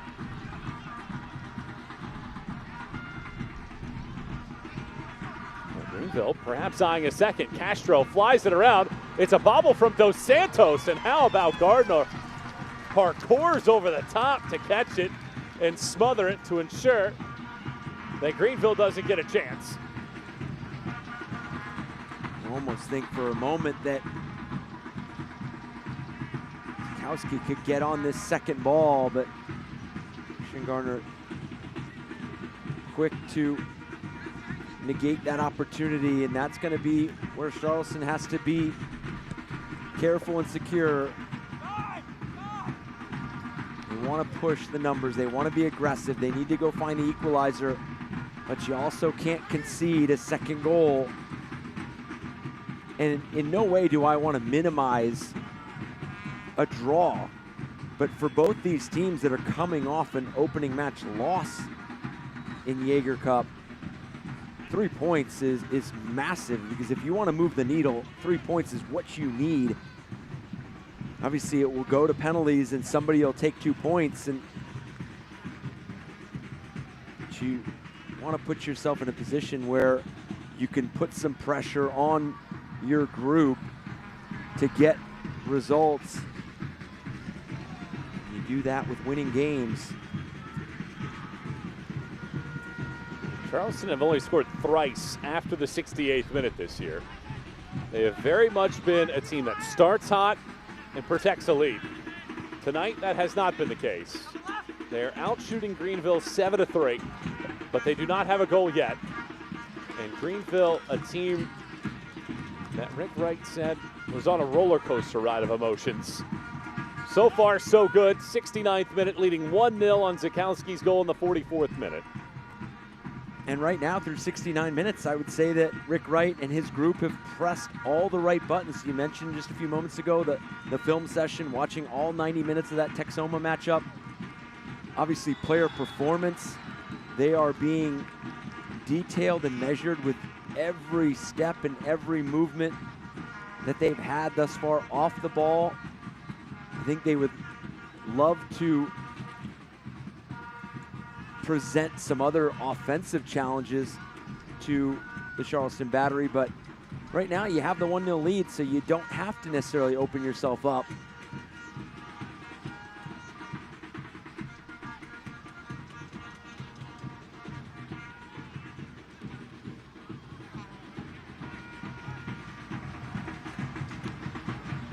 Good flick on here. No foul. Rodriguez lays it back.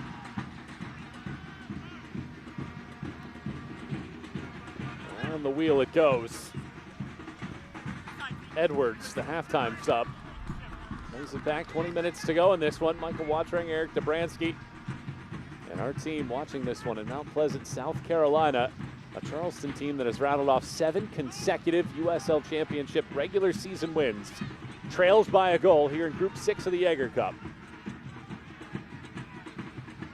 Jennings blasts this ball, but on a hop, it's right at Rankenberg.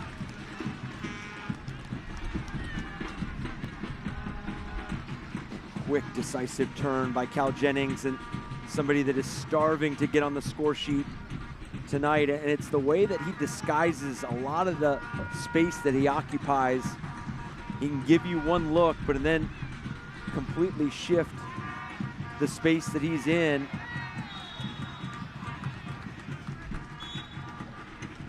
Castro draws the foul, and Greenville can take some moments off the clock as the card is shown to Aaron Malloy.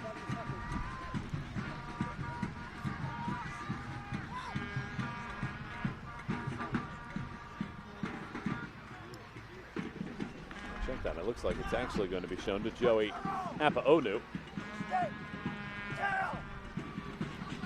There looked like she was walking behind Malloy, and it does go to Apaonu.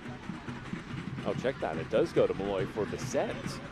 So it's not the foul, it's Malloy for dissent and not the actual foul. So he goes in the books. There's no yellow card accumulation, only red cards. You have to worry about any kind of suspension based upon disciplinary board. So here comes a chance for Greenville on a set piece. Evans blasts this ball all the way across. It does hit the head of Toby Sims. It's out for a goal kick. The Battery are back in action here at Patriots Point on June 21st as they take on Phoenix Rising. Tickets for that match are on sale now via SeatGeek, the official ticket provider of the Battery. Get your tickets now.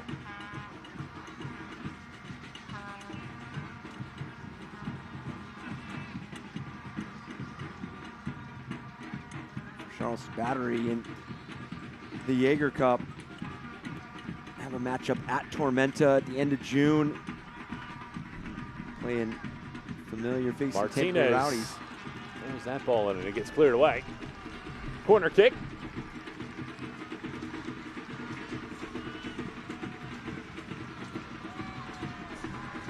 They're playing 3 League One sides. And then a Rowdies team that's at the bottom of the table. So the pass should have been there for Charleston, but they continue to trail. Malloy slingshots it in. Rodriguez. Malloy. Rodriguez. Chris Allen restarts. Rodriguez. Pollock punches it away. Right to Evan Lee. Lee looks for reinforcements. Castro.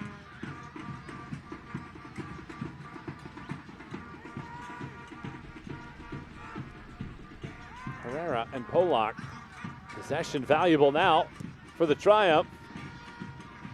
Knocked down here. Zakowski leads it through the middle, but out of the reach of Zeke Soto. Excellent pass to break lines. Rubin is charging. Rubin with choices. Cuts it up top. Cal Jennings twirls. Gets shut down by the defensive work of Herrera, who slides over and recovers. Excellent defending there by the 29-year-old midfielder. And good ground coverage from Herrera because Tyler Pollock was completely up the field, had climbed the field to be a part of that possession, and then the turnover. It's a counterattacking opportunity for Charleston Battery. Soto comes over, he commits the foul, and he's going to go in the book as well against the team that he is on loan from his new side. He gets shown yellow here. In a dangerous space, and obviously corner kicks are in dangerous areas as well, but when you have a free kick and a restart from this area, you have a multitude of options for yourself because you can put what's in your repertoire of corners, but you can also add in, plug in this right in the space, right in front of Rankenberg. Pro lift garage door, free kick. Malloy arcs this ball in. It's a fine header in a terrific space from Apaonu, or Martinez rather, but right into the paws again of Rankenberg. That variety that presents itself from a free kick of this distance in this area. You get Douglas Martinez on the end of it, just unable to guide this to either side of Rankenberg, and Rankenberg making hit one of the easier saves of the night that he's had to make. He's been called upon to make some big game-changing saves throughout the night, and he's been up to the task. That one being one of the more routine. Martinez, this time canceled out by a good tackle from Soto, who just picked up that yellow.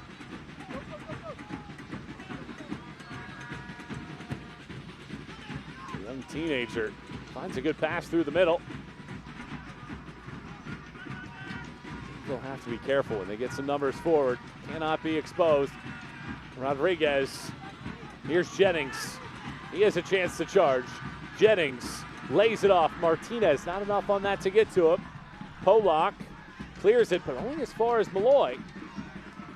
Malloy taps. Rodriguez. Chris Allen. Allen lasers high and over everybody. Cal Jennings just misfiring on this pass out wide to Douglas Martinez, but Charleston Battery able to recoup possession in dangerous spaces, and then that left foot. Chris Allen, always a danger from distance.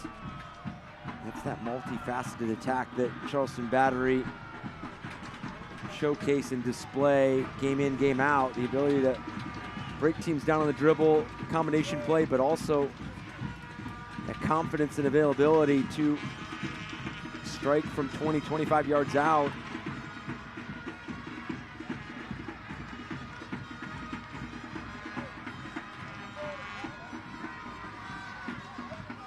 Injury halts play here for the moment.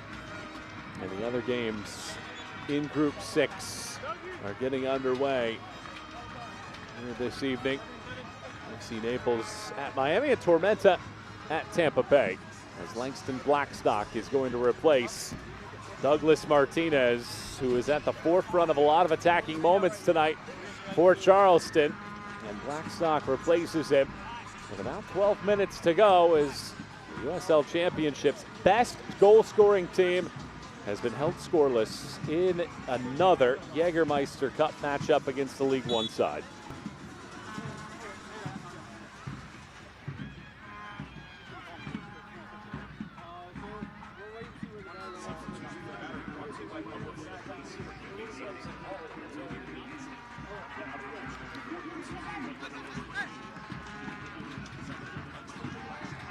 Charleston's current 7-match winning streak in the regular season is the 7th longest in USL Championship history.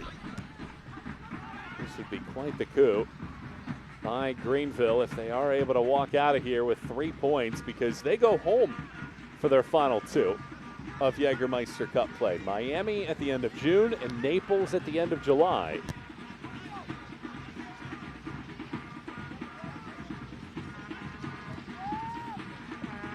I think you much prefer to be in South Carolina than Florida in those months. Granted, not that much better. Rubin fires this across. Again, a clearance finds a midfielder for Charleston.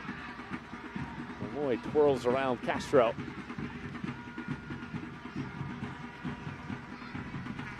Now Charleston a bit uncharacteristic offensively. Really a bit more hopeful than calculated in some of the risk they're taking and the opportunities they're creating in the final third. The run made here. Defenders swarm. Finally an outlet. Rodriguez cannot get it back through. Greenville perhaps putting together a blueprint to beating the best team in the USL Championship. And with 10 minutes to go, Greenville Triumph continues to lead 1-0. They're being outshot 10-3 in the match, but Ben Zakowski's goal in the 44th minute in transition is the difference. Michael Watring, Eric Dobransky, and our team with you here tonight in the Jägermeister Cup. Dos Santos beats two, has it poked off of his body. It goes back out. Here's this cross all the way over. There's nobody on that side, and it evades Soto. Or did it? No, it looks like he glances off of Soto's head in the assistant referee's eyes, and it's a corner kick coming here for the Charleston Battery, brought to you by the Pepper Law Firm. Malloy lines it up. Battery fans that have packed the park tonight looking for an eruption. Malloy arcs this all the way around. There's nobody there in white. Blackstock gets back to it. Malloy, his second ball, slingshots in. Another late arriving run. This was Appanonu, and he cannot put it on target. Just needed to get the slightest of touches on it and direct this on goal. And again, credit to Greenville defensively, because they are disrupting enough of these offensive plays for Charleston to either deflect shots off of frame or put them in a position where they are right at Rankenberg. So you mentioned the big saves in the first half, but besides that, the Cal Jennings opportunity from distance, and then the header.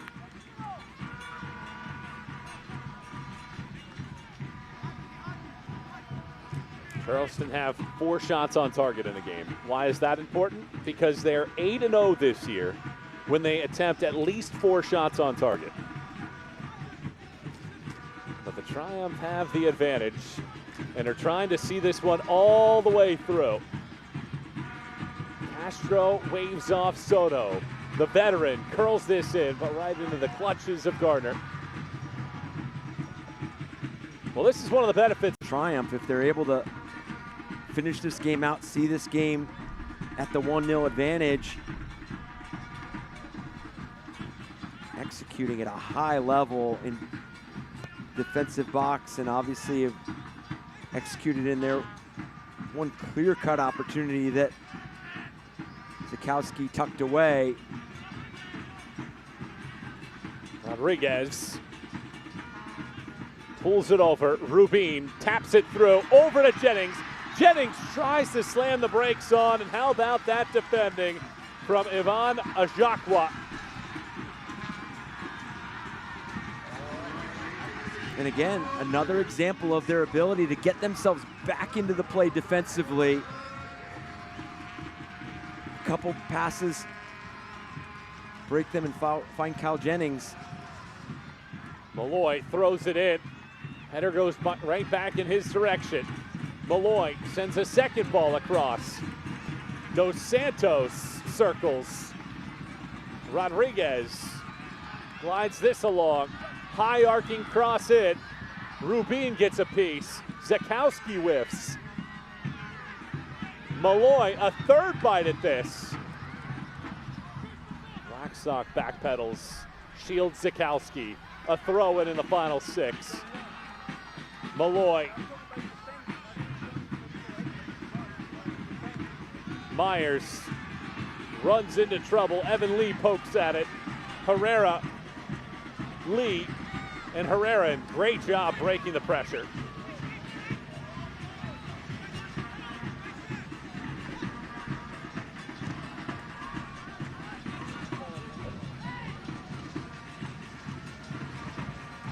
And that's going to be the challenge for Greenville for the rest of this match, is in possession, making sure that you don't have a turnover that turns into something.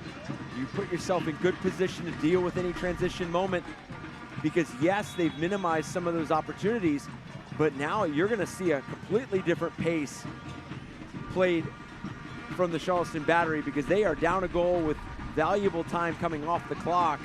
So in some of those moments where Charleston Battery have elected to keep possession and build and start to get collective numbers, they are going to go fast and furious with that first ball in possession. They are going to regain, and they are going to look to go forward. So making sure that you're in the appropriate spaces, and if you get dispossessed, making sure you immediately get back in defensively.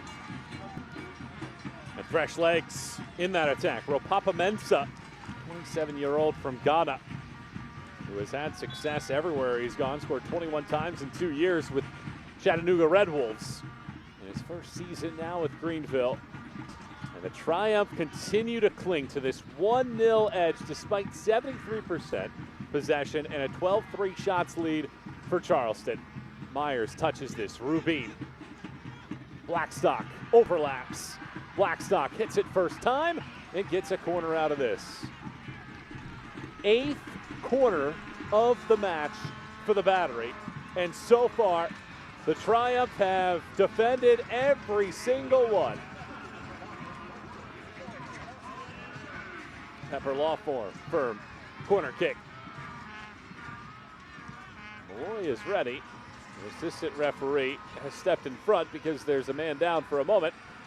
There's the man that made that challenge, Connor Evans. Malloy slingshots this ball all the way across. And once again, it's a green kit that's there first. And a chance to break on the other end of the field. Zeke Soto, the teenager, lays it off. It's Mensah. And just as the advantage looked plentiful for Greenville, Charleston do get behind the ball. Mensah wanted to hold on to it, cannot get a piece.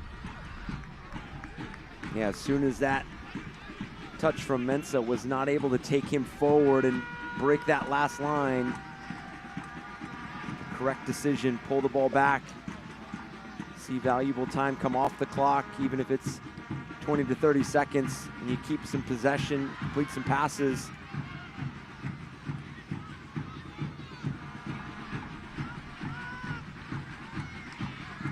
Edwards pops that up. I think for the casual observer in this game, you expected Charleston to score by this point. You expected maybe 2 in this game. And a Greenville team that had been really struggling at this point in the season. You felt like this was Charleston's game to win. Why have Greenville been able to hold on to a 1-0 edge here with a couple minutes to go? I think their commitment in some of the big moments that Charleston we're going to try to convert on. I think transition, they've been quality. Obviously, Rankenberg comes up big, and when you look at this game in totality, those are some game-defining moments. The 2 saves, obviously the intervention from Zane Bubb. So they've won the battle of those loud moments in both boxes. They've negated the chances that Charleston created, and they've converted the one that they created it right before the break. But I'm going to continue to say it, they have not hurt themselves. And it's tough to beat a team that does not beat themselves in a lot of moments where they're getting 11 players behind the ball. They're so good structurally. Commitment. Going back to the player that Ropapa Mensah came on for, Leo Castro, you had asked Rick Wright about his leadership and his experience. Allen plays this up top. MD Myers lasers one. First save from Rankenberg. Myers' second chance. Sizzles high.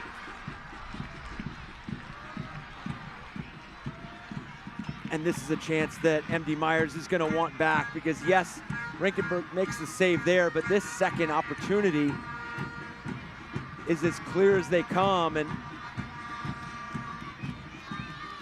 just needed to tuck this away.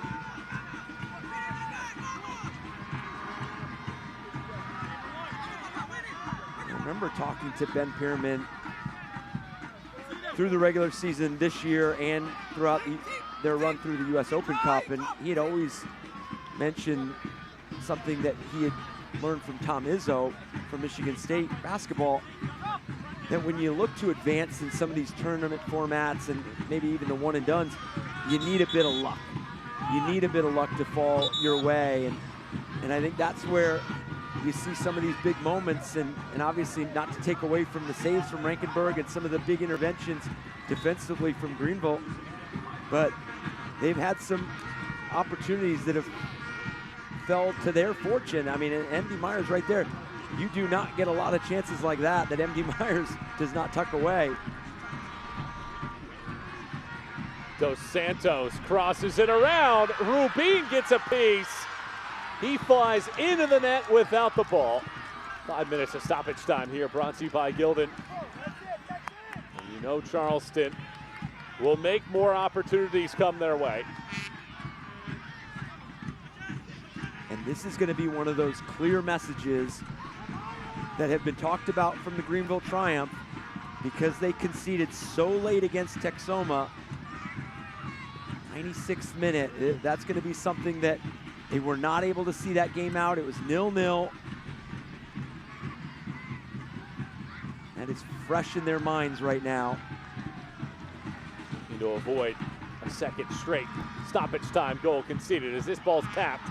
Jennings slams the brakes on, carves out space, but his pass, well errant. There's nobody on that side of the field. Michael Edwards picks it up. He takes the throw. I thought Myers was the one that kicked that ball out without a touch.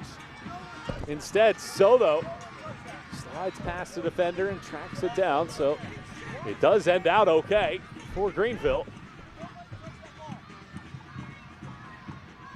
Pollock's pass. Who did that hit? It hit Soto last, and he makes his arguments. Expected goals 1.51 for Charleston, 0.19 for Greenville. The attack is slanted heavily in the favor of the Battery. Greenville have really had just the two chances, both in the first half. Gardner has been very active in this game. Rankenberg on the other side has 5 saves tonight, and looking to pitch a shutout against the USL Championship's best attacking team. And it would be FC Naples and Greenville Triumph, both with 1-0 wins against Charleston in the Jägermeister Cup.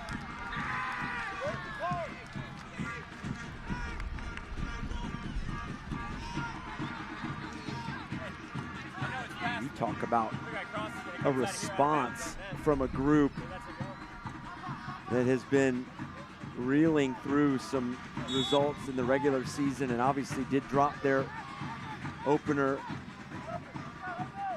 in the Jägermeister Cup to Tormenta. You go on the road, play a team that is clicking, in form. I mean, any sort of descriptor you want to use on how this team is playing in both boxes in the Charleston Battery. And you have a goal advantage. You've made all of the big defensive plays that you've had to make, that this game was going to require you to make. It is not done, but Rick Wright and his side have a lot to be proud of, and they're going to hope that this translates into the regular season. One more minute remains in this one, maybe a few more seconds after that. A lot of direct balls being blasted down the park now. Herrera cannot hold on. Dos Santos back for Malloy. Greenville leads 1-0 on Zakowski's goal in the 44th minute. Is there a late equalizer from Charleston? Chris Allen lays it back. Malloy funnels it through. It's poked by Rodriguez. Herrera's pass off of Rubin, swept down the park. Gardner tries one more chance here for Charleston to push forward. Michael Edwards throws this Palmetto State clash.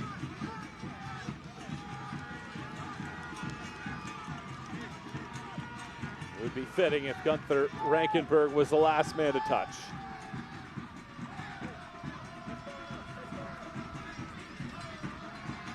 Five saves tonight from Rankenberg. puts this ball in play. It's off of a man. There's the full-time whistle. For the first time in 57 days, Greenville have a victory as they upset the best team in the USL Championship. Ben Zakowski's goal holds up, and the Triumph outlasts the Battery 1-0. And what a performance from Rick Wright's group. I mean, from goalkeeping to the back line to the midfield to the front line, everybody stepped up and played their role, recognized their moments, and made the plays when they were there to be made. And for the Charleston Battery, they created some quality looks. They just did not convert them. And for Greenville, they converted the one right before the break, and that ends up being the difference. Charleston Battery have not scored in the Jägermeister Cup. They have lost 2 matches, 1-0. And our man of the match here tonight is presented by Fix It 24/7. It goes to Aaron Malloy here in this contest tonight. 1-0 is the final. Greenville wins it. And we'll wrap things up with our full-time highlights and roll off the air when we return. NRD ASC is a genomic screening research program. If we can identify a specific genetic factor that's involved, we can intensify the screening with an effort to prevent cancer and heart disease. The NRDNA project is really a unique opportunity for individuals across the state to participate in genetic testing. That's another way to help provide data and research so we can learn more about the underlying causes of certain health conditions.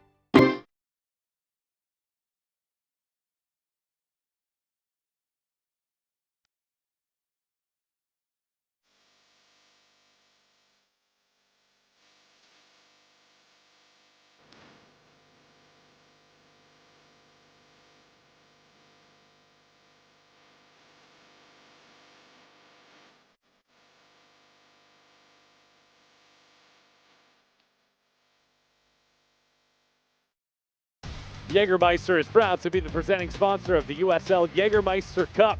Take a shot at glory and celebrate the magic of this exciting tournament all year long.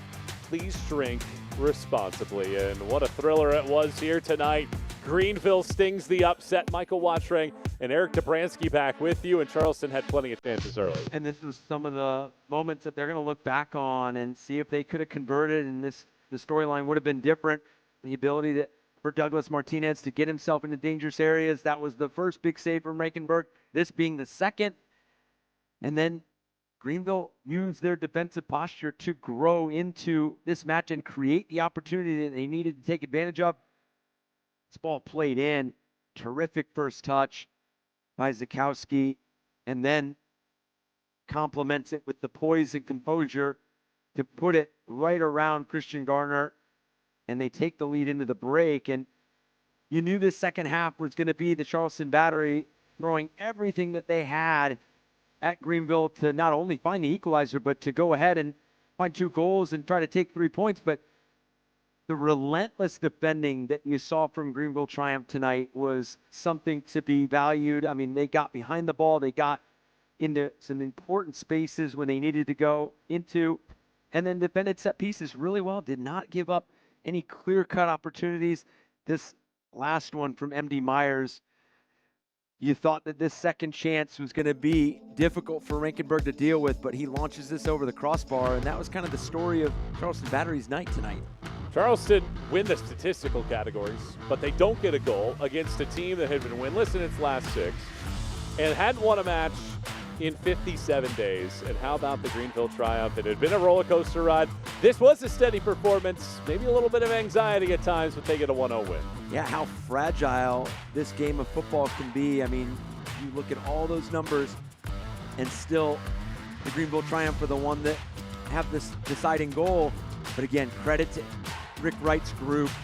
They defended with conviction. They made the plays when they were to be made, and they tucked away the important goal that picks up 3 points for them. Charleston, the hottest team in the USL Championship, but the regular season means nothing in the Jägermeister Cup. Greenville Triumph get 3 points in Group 6, thanks to Ben Zakowski's goal in the 44th minute and great saves from Gunther Rankenberg 1-0 Greenville outlasts Charleston. For my partner tonight, Eric Dobransky, and the rest of our team, I'm Michael Watring signing off. Thanks so much for watching. Good night, everyone. This copyrighted telecast of the United Soccer League cannot be retransmitted, rebroadcast, or reproduced without the express written consent of the United Soccer League.